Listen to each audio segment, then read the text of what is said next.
Hello everyone, welcome to Series 2 Pedagogy for CTET, UGC NET, KVS and NVS. This is the Series 2 of our channel. We will be discussing here some of the fundamental ideas that would be relevant from your examination point of view. Now, let us start with our first concept, pedagogy and its meaning. The term pedagogy has been derived from the Greek word ped, which means child, and agogos, which means leading. The word peda refers to children. It has most often emphasized educating children and teenagers. Thus, pedagogy has been defined as the art and science of teaching children. Pedagogy is the art and science of being a teacher or a trainer. Pedagogy is also sometimes referred to as the correct use of teaching strategies. These are some of the key points which are relevant from your examination point of view. Usually in the examinations, questions related to these points are directly asked and you need to immediately recall some of them and answer those questions.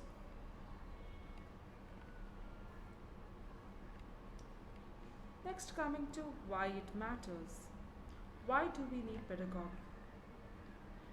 To change the learner's performance by figuring out what each learner needs. Which strategies will work to unlock the patterns that have not been working?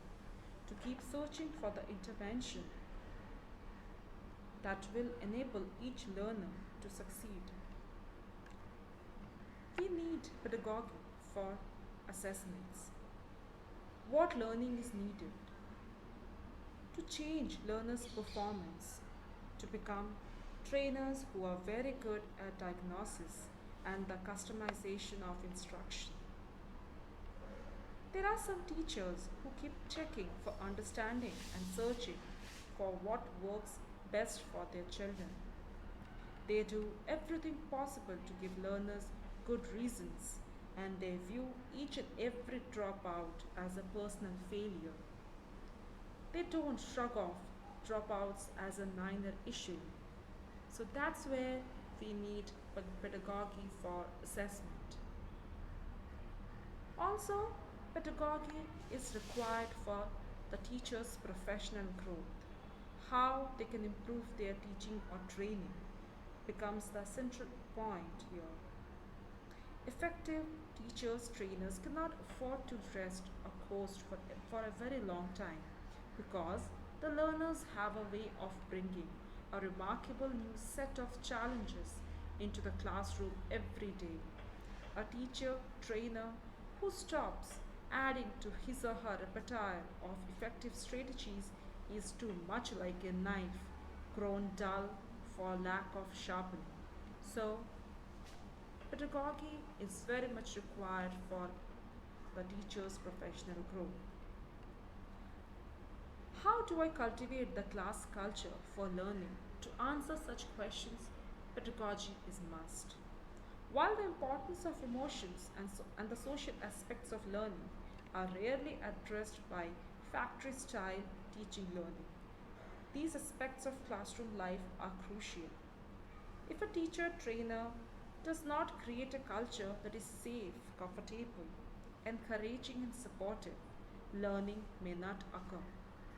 The art of teaching training includes the nurturing of group norms that allow learning to thrive.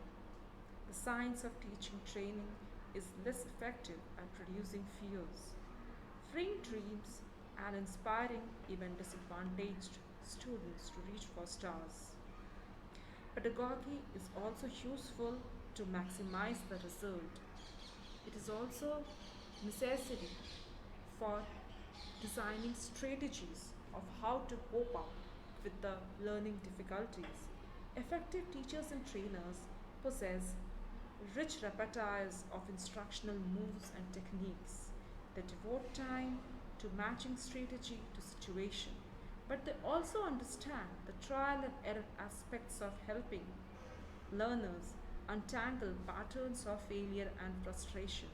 Strong teachers, trainers make sure that efforts to match technique to learners are guided by intuition, empathy, and some of the softer aspects of human knowing.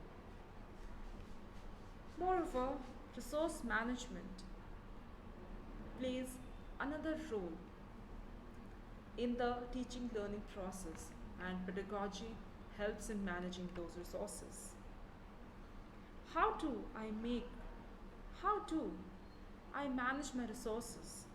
Such questions can be answered by using proper pedagogical approaches. Good teachers learn to make good things happen for learners despite the shortages, distractions, or threats.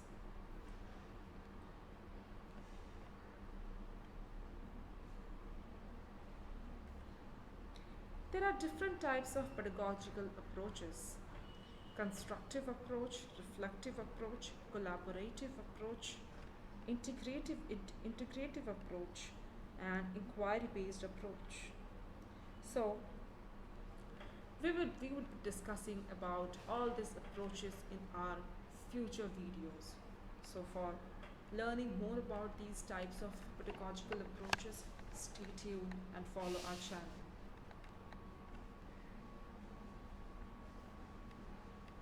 There are several factors which affect the pedagogy of a teacher, the learning styles of students being the first one. Researchers suggest that learning styles originate with a large genetic component, but they can change and develop throughout life. Students may have different type of learning styles. Some may be visual learners, some may be kinesthetic, or some may be auditory learners. Some may learn faster by seeing, while others may learn faster while doing. So that affects the pedagogy or the teaching style and approaches of the teacher a lot. Then comes the availability of resources. How much resources are available? This point has to be taken into mind by the teachers. Whatever is available, the teacher has to use those and then design his or her lessons. Sometimes, due to unavailability of resources, teachers may improvise some of the apparatuses. So, in that case, pedagogy gets effective. Competence of the instructor also decides the efficiency of the pedagogy. The field of study and the educational system, whether the school is governed by the state government or private institution is governing it, plays a key role in deciding what kind of pedagogy the teacher will be following. So the points to ponder in today's lesson are: pedagogy is the art and science of learning. We need pedagogy for assessment, professional growth, classroom culture, strategies, resource management. Various types of pedagogy exists in the world of teaching learning. It depends on the teacher to select one which suits the best to his situation. So that's all for today. I hope